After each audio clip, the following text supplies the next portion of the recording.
সহজ পদ্ধতিতে mutton curry রান্না করতে গেলে আমার এই ভিডিওটা বন্ধুরা দেখতেই হবে। মটনটাকে সর্ষের তেল দিয়ে নিলাম। এবার আদা জিরে রসুনের পেস্ট, লবণ, হলুদ, জিরে গুঁড়ো, কাশ্মীরি লঙ্কার গুঁড়ো সব কিছু একসাথে সুন্দর করে মাখিয়ে নিতে হবে। মাখিয়ে ঢেকে রাখতে হবে কিছুক্ষণের জন্য।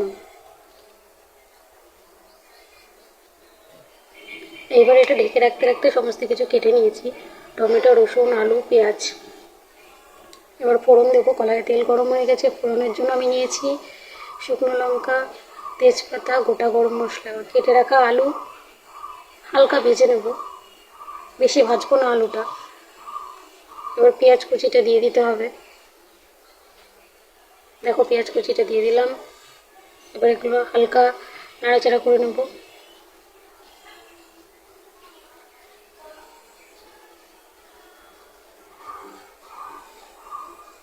দেখো পেঁয়াজটা হয়ে গেছে, লাল লাল হয়ে গেছে।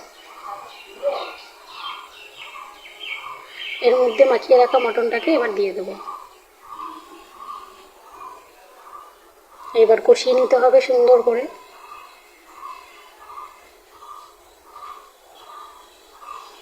এবার এর মধ্যে আদা রসুনের পেস্টটা আর একটু দিয়ে দিলাম।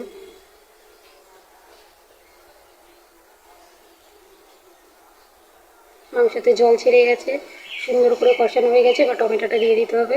দেওয়া হয়ে গেল টমেটো। এবার আর একটু কষিয়ে নিতে হবে। তারপরে দেবো আস্ত রসুন দিলাম। গোটা রসুন আমার খুবই ভালো লাগে, তোমাদের কার কার ভালো লাগে জানাবে। এবার এটাকে প্রেসারে দেবো। দেখো প্রেসারে দিয়ে দিয়েছি। এইবার দেখো বন্ধুরা কত সুন্দর হয়েছে রান্না, একবার করেই দেখো তোমরা।